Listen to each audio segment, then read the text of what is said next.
Voilà, et maintenant place au grand témoin de ce journal, Achille Bembe, penseur, intellectuel, écrivain camerounais. Vous enseignez également l'histoire et la science politique aux États-Unis et en Afrique du Sud où vous résidez. C'est de là, depuis Johannesburg, que vous regardez l'Afrique. Qu'est-ce qui vous passionne tant chez les Africains? Écoutez, l'Afrique est à reconstruire. Je crois que le temps de l'Afrique viendra. J'essaie de contribuer de ma façon à son avènement. Je pense que, dans un sens, l'avenir de notre planète se joue en Afrique. Et donc, j'essaie d'être un témoin, disons, de ce moment si crucial pour l'avenir de notre planète. Alors justement, vous dites que l'Afrique est le laboratoire des grandes questions qui agitent le monde aujourd'hui et vous ajoutez que la planétarisation de la question africaine sera probablement la grande caractéristique du XXIe siècle. Pour quelles raisons? Disons, pour diverses raisons. La première est évidemment démographique. À l'horizon 2030-2040, une grande partie de la population de l'humanité sera africaine. Lorsqu'on y ajoute l'Asie, cela veut dire que un basculement aura eu lieu qui fera de cette région la région la plus jeune au monde, alors que les vieux pays du Nord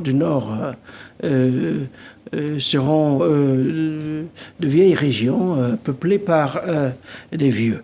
Et donc, le déclassement du Nord, qui est un déclassement international, ouvre une opportunité historique à ces zones du Sud, en particulier à l'Afrique.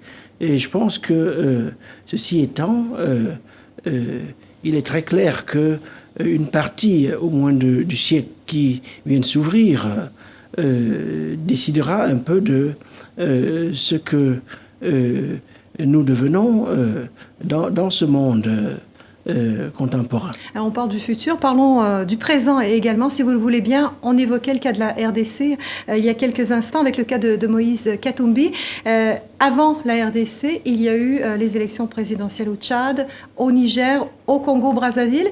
Est-ce que ces processus électoraux, souvent truqués pour beaucoup de personnes, c'est une fatalité pour l'Afrique ou est-ce qu'elle peut s'en sortir ?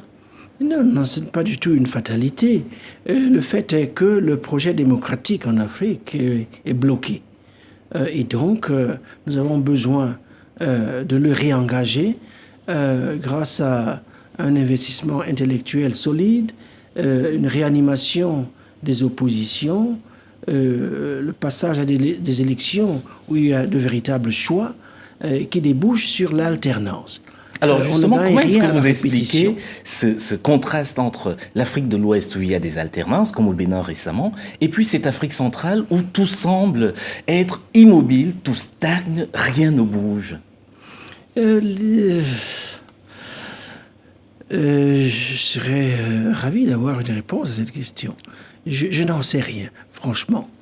L'Afrique centrale est le cœur des ténèbres de la démocratie en Afrique. Lorsque vous mettez ensemble le nombre d'années passées au pouvoir par les dirigeants camerounais, tchadiens, équato-guinéens, congolais, cela vous fait plus d'un siècle. Ouais, ce n'est pas normal. Qu'est-ce qui bloque? Vous dites ce processus électoral est bloqué. Qu'est-ce qui bloque? Beaucoup de facteurs bloquent le processus électoral, la faiblesse des oppositions, la capacité des pouvoirs en place à domestiquer les élans protestataires, soit par la coercition, soit par la cooptation, le fait que les élites au pouvoir depuis la fin de la colonisation ont réussi non seulement à s'incruster, mais aussi à transnationaliser leurs intérêts et à se reproduire. Tout cela, comme je dis, des facteurs objectifs. Et les mouvements citoyens, la société civile qui est en pleine émergence. Elle est terriblement fragmentée, elle manque d'idées nouvelles, elle n'a pas suffisamment d'imagination. Sauf peut-être dans le cas du Burkina Faso récemment. Sauf dans le cas du Burkina, mais encore, évidemment, le Burkina a une histoire assez particulière en Afrique de l'Ouest, mais partout ailleurs, la société civile est fragmentée, le facteur ethnique reste très prégnant. Oui, il est absolument prégnant. Dans un pays comme le Cameroun, les conflits armés, à l'image Boko Haram au Nigeria, Tchad, Nord Cameroun, tout cela, disons, favorise la fragmentation et ne favorise pas du tout les convergences. Alors justement, en parlant de Boko Haram, il nous faut absolument dire un mot de ce terrorisme qui gangrène la région saharo-sahélienne et évidemment la région du lac Tchad avec Boko Haram, vous l'avez dit. Mais ça va de Dakar à Addis Abeba, hein, avec les Chebabs du côté somalien. Quelles sont les causes profondes de ce terrorisme et comment on fait pour régler cette question? Disons que, évidemment, là encore, il y a plusieurs causes. Il y a des causes géopolitiques. L'intervention des Occidentaux en Libye a causé des désordres incalculables dans la région sahélo-sahélienne, dans le bassin du lac Tchad. Elle a déstabilisé les équilibres qui existaient dans cette région auparavant. Alors, évidemment, il y a des blocages, mais il nous faudrait parler aussi des choses qui vont bien en Afrique. Est-ce qu'il faudra une intervention internationale pour poursuivre votre idée, justement, en Libye, pour qu'on puisse sortir du cycle du terrorisme? L'idéal aurait été que l'Afrique soit sa force propre. Le projet, c'est de faire du continent africain sa puissance propre. Et de ce point de vue, l'Union africaine, quelque part, a échoué. Depuis les indépendances, elle a échoué à mettre sur pied des politiques qui fédèrent les États et qui permettent, par exemple, de mettre sur pied une armée. Absolument. De disposer de sa propre force d'intervention. Puisqu'on ne l'a pas, évidemment, la nature ne tolère pas le vide, quelqu'un va intervenir. Il faut que nous devenions notre puissance propre, notre force propre. Pour y arriver, nous devons transformer le continent en un vaste espace de circulation. Cela signifie l'abolition pure et simple des frontières héritées de la colonisation. Parce que nous souffrons d'une double pénalisation. Personne ne veut des Africains nulle part ailleurs dans le monde, et les Africains ne veulent pas d'eux-mêmes à l'intérieur de leur propre continent. Ce n'est pas tenable. C'est une source fondamentale. On abolit les frontières, on construit des routes et des chemins de fer. On construit des chemins de fer, on construit des autoroutes, on laisse circuler les gens parce que la force historique de l'Afrique repose sur la circulation et la mobilité. C'est comme ça que nous avons construit historiquement des civilisations humaines. Alors vous disiez tout à l'heure, parlons des choses qui vont bien. L'Afrique a d'immenses potentialités économiques, mais les Africains globalement sont pauvres. Comment on peut changer cette situation? Eh bien, en changeant les structures de répartition des richesses africaines, en travaillant à bloquer par exemple les flux illicites qui saignent le continent. Je n'ai pas les chiffres en tête, mais c'est des milliards de dollars chaque année. En mettant en place des structures de production qui permettent aux Africains de mener une vie digne chez eux au lieu de s'embarquer, soit dans des migrations périlleuses ou alors de n'avoir pour alternative que de s'enrôler dans les marchés militaires et guerriers. Est-ce que la coopération avec la Chine peut être équitable? Parce que vous évoquez souvent la Chine comme nouveau partenaire qui permet un peu de sortir du face-à-face avec les anciens pays colonisateurs notamment. Est-ce que la Chine peut être une solution? Oui, c'est un problème pour l'Afrique?